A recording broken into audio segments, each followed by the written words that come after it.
hardest part was keeping a good supply of food. Down my burdens, down by... I was the first man to paint a portrait of every bird in North America.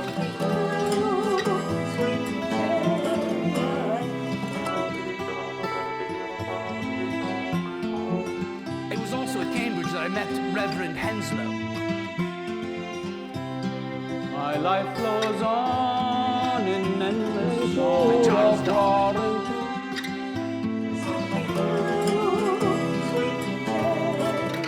I was out scouting those rebels.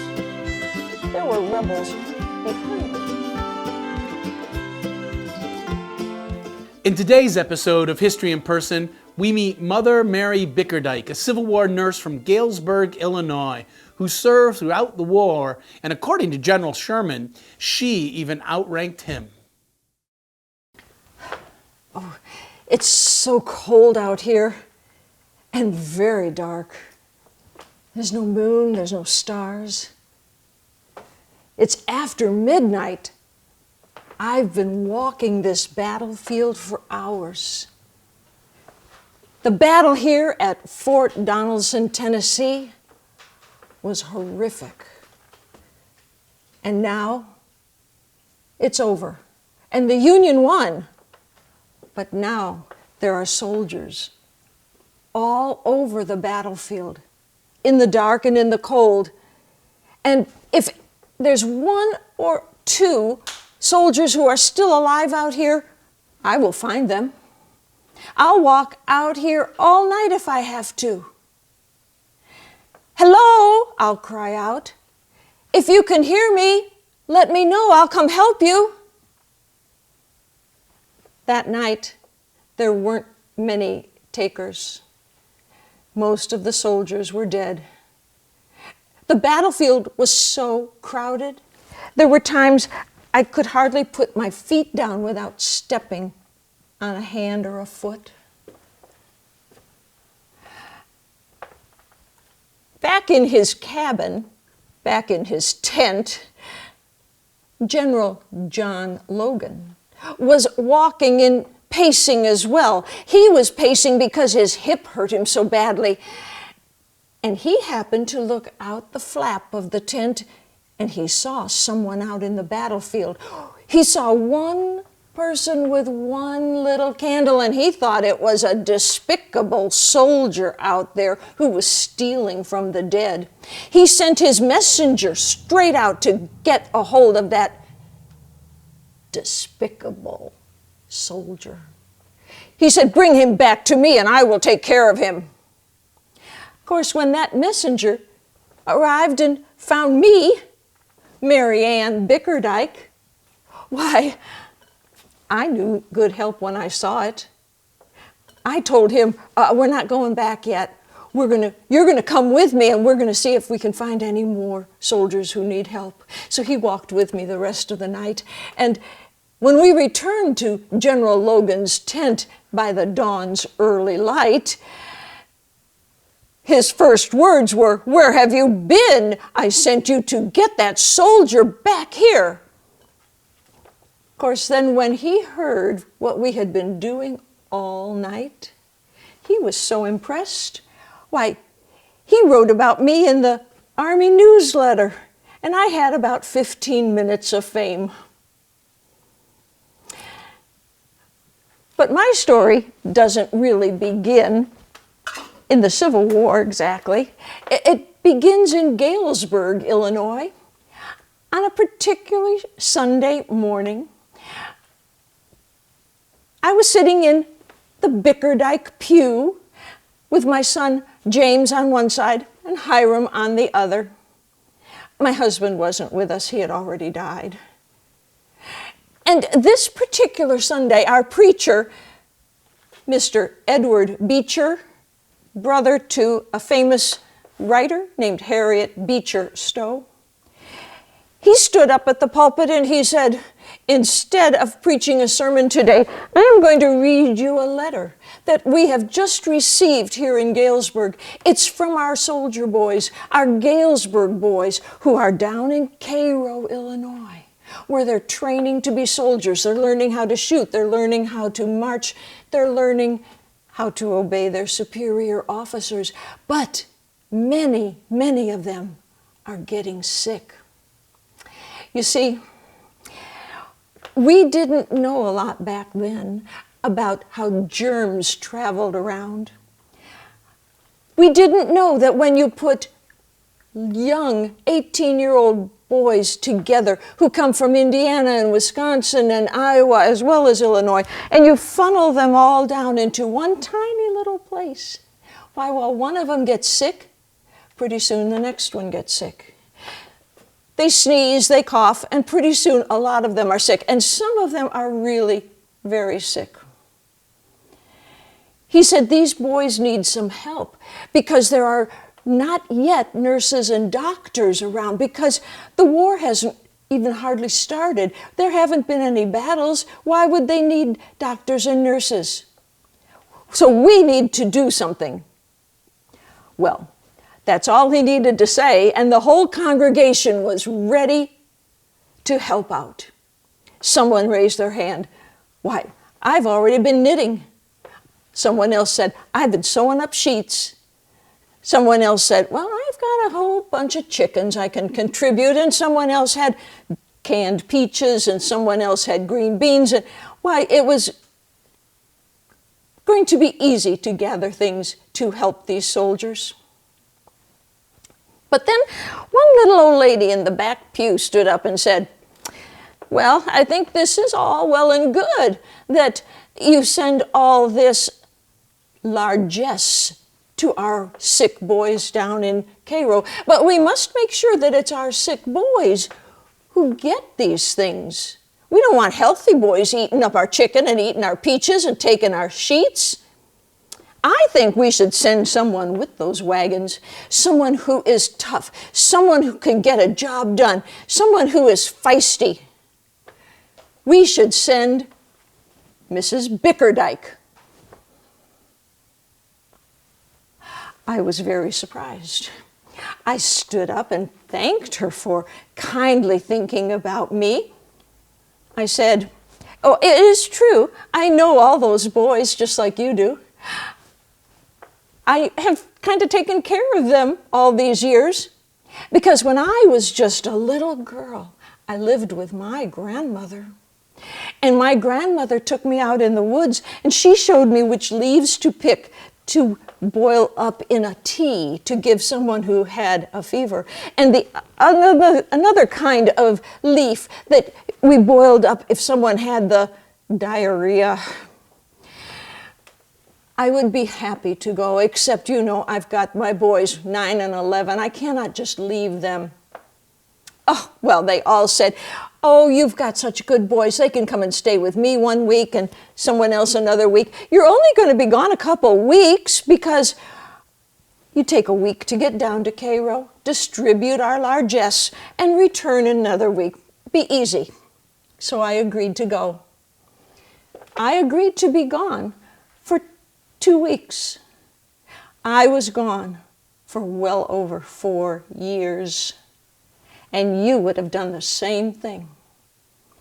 Because when I got down to that camp in Cairo, Illinois, I asked where the hospital tent was. Oh, you mean the tent where those sick boys are? Yes, that's the one. I took myself over there. I could tell which one it was because when I opened the flaps, hoo-wee, the odor was terrific. Those 18-year-old boys were moaning and a-groaning. Well, they had been put in that tent, all those sick boys together, and told to take care of each other. Now, how well do you think that was working out? But I wasn't a mother for nothing. I knew what to do, and I told them they all needed to get up off their filthy beds and get out in the sunshine. Well, of course, they mumble, grumbled. But finally, I got them out, and then I got some healthy soldier boys to help me, and we put all those filthy sheets on to boil, and we swept out all that filthy straw, and we dumped out the slop buckets, and when everything was clean and smelled good again, I told them that they needed to have a bath. Well, mumble, mumble, grumble again. No old lady's going to make me take a bath. I just knew that's what they were thinking.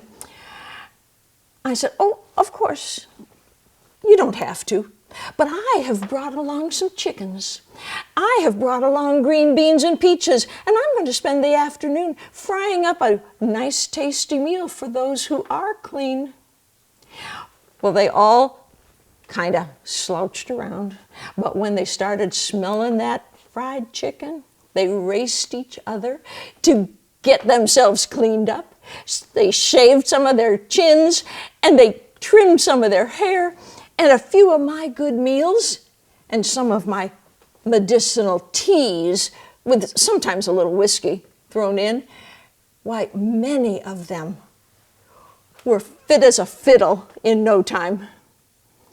But there were some boys who were so sick, they weren't going to see the war at all. They would be sent home. But right now they were just laying in that tent. And I said, every single night, I went back to that tent to check on everybody one last time. And I walked by saying, good night to you, good night to you, good night. And I'll never be fully sure who said it, but behind me, someone said, good night, Mother. And from then on, no one called me Mrs. Bickerdyke. I was called Mother Bickerdyke, and you can Google that if you aren't sure. Now, how could I leave those boys? I had to go with them. They were heading into battle. So I, who was not really a nurse, who was not really part of the army, I followed as the troops went on. First to Fort Henry, then to Fort Donelson, on to bloody Shiloh. And think of me as a cleanup committee in those days. I'd follow along, set up a tent, cook some food, and after the battle started, the soldiers who were injured would be coming back, and I would take care of them. Soon I had a whole group of nurses and a few doctors who were helping. Now the hardest part was keeping a good supply of food. And every once in a while, I would sneak away from wherever we were. Like when we were down at Vicksburg, and we were there for a long time. I took a boat up to Memphis, and I went up to Illinois, and I begged farmers for good, fresh milk, and chickens, and some cows. And I managed to keep a supply chain going for the injured and the sick in my tents. Of course, you already know that Vicksburg was a horrible long siege, lots and lots of sick soldiers, injured soldiers. But General Grant, why, he had this idea that by surrounding the bluff that the Vicksburg sat on, that we could just wait them out. I kind of admired the way General Grant could get a job done. And he admired the way I could get my job done. He never questioned where my special source of food came from. He never mentioned where that new oven came from. It was better for him not to know. And when Vicksburg fell on the 4th of July of 1863, General Grant was promoted to be in charge of all the armies, not just the one at Vicksburg. He was heading to Washington City. I thought, this is a really good time for me to go home. I planned to go find my boys again. But I didn't realize that another general was making a plan, and I was in his plan. His name was William Tecumseh Sherman. And he had a plan that from Vicksburg, if you crossed the whole South, you could cut the South in half and end the war sooner rather than later. But he said, I can't do it unless Mother Bickerdyke comes with me. Well, that was a compliment. I guess I was pretty good at running a hospital, even if I wasn't a real nurse, even if I wasn't really in the Army. So I followed him, and it was battle after battle after battle. And until we got to Atlanta, things were going pretty well. Now, I must admit that sometimes I was a little bossy, or should we say a little feisty, about how the hospital tents were run. I insisted that everybody do a good job. I insisted that I do a good job. And some took offense at that. And one of the doctors in Atlanta asked me to do him a favor and do something. And I said, I'd be happy to do that when I'm finished with this and that and the other thing. He was so angry because I didn't just jump and do what he asked for immediately. He was so angry at me that he went in to see General Sherman himself. General Sherman, you have a woman out here in this camp who does not obey orders the way she should. Now, General Sherman knew exactly who he meant, but he played along. Why, doctor, whoever could you mean? Why, it's that woman that everyone calls Mother Bickerdyke. She does not obey orders when I give them. General Sherman looked down and said, well, sir, then you will have to take your complaint all the way to President Lincoln. Because Mother Bickerdyke is so important, she outranks me. Which wasn't at all true. I didn't outrank anybody, but it was a nice compliment and I took it. Well, when the war was over, we were all invited to attend the Victory Parade. You know, the war ended at the beginning of April, and by May 23rd, 24th, we gathered in Washington City for a victory parade. The first day of this long parade, it was a parade that lasted 2 days, and they didn't even give out any candy. The first day, we honored the soldiers who had fought on the Eastern Theater, which meant Gettysburg, and General Meade led the parade on that day. The second day, though, General Grant was not able to lead the parade because he was up on the risers. He was sitting in the special place to watch the parade go by. So it turned to General Sherman to lead the parade that day. And lo and behold, behind him was riding General John Logan. And next to him, there was a horse decorated with streamers and ribbons and flowers. And they asked me to ride in that place of honor in the victory parade. Eventually, I found my boys again.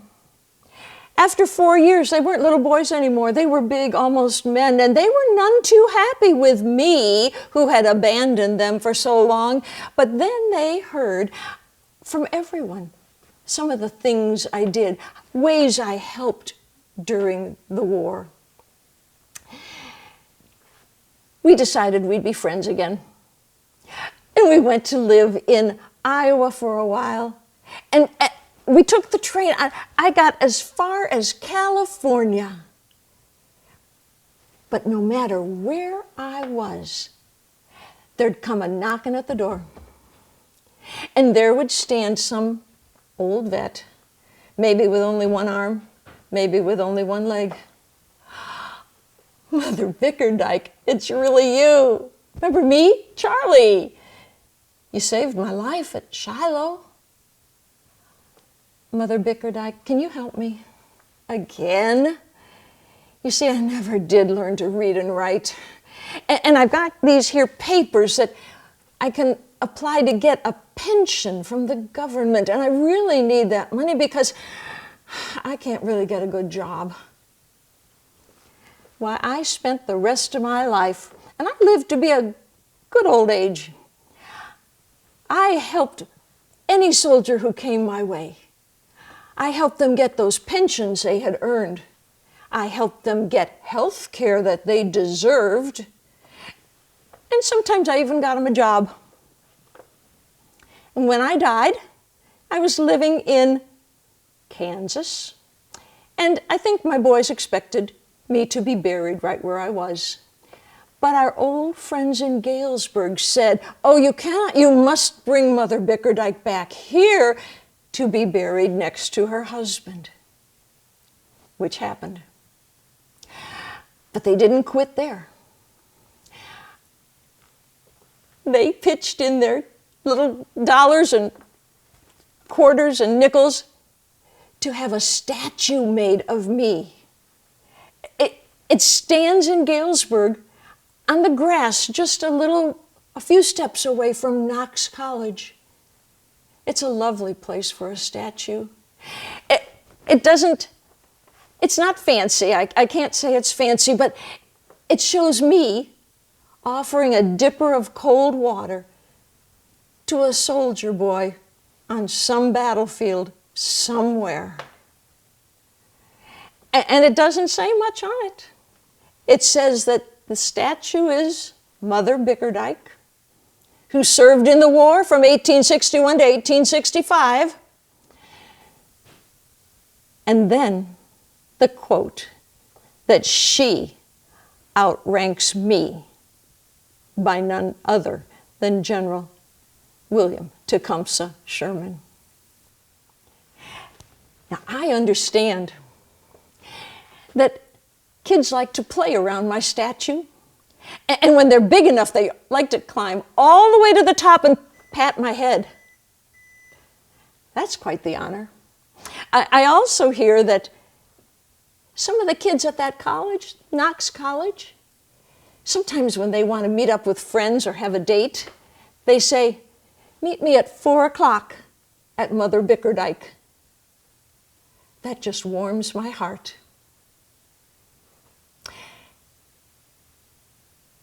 So, here we are. Many years have gone by since the Civil War. But there are things to remember, and I hope that today you learned something you had never heard of or thought about before. Thank you. Hi, I'm Betty Kay now, not Mother Bickerdyke. I taught school in Springfield, Illinois for 34 years, and I loved learning about history. I also liked researching when I met a character that I didn't know anything about.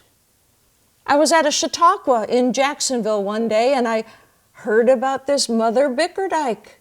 I didn't know enough about her. I wanted to learn more.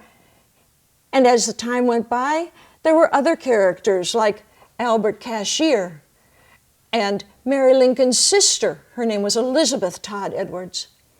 The research was fun, it was exciting, and maybe you will hear of a character in this series that you would like to learn more about. Maybe you'll do a report on someone else someday, and you'll be glad you did. You can do this. It's really not that hard. First, pick a character where you feel comfortable in their skin. I love Abraham Lincoln, but I'm not tall enough, so I play several friends of Lincoln. One of my favorite is Billy Herndon, his law partner.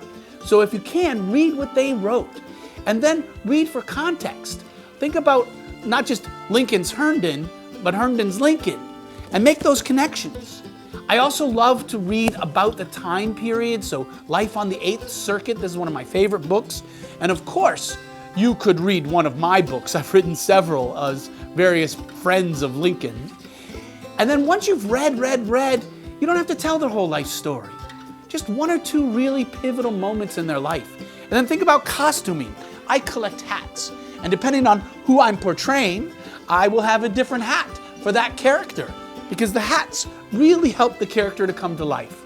Practice, practice, practice, and then send me a film of what you have recorded of your favorite historical character, and we might use it on the next episode of History in Person.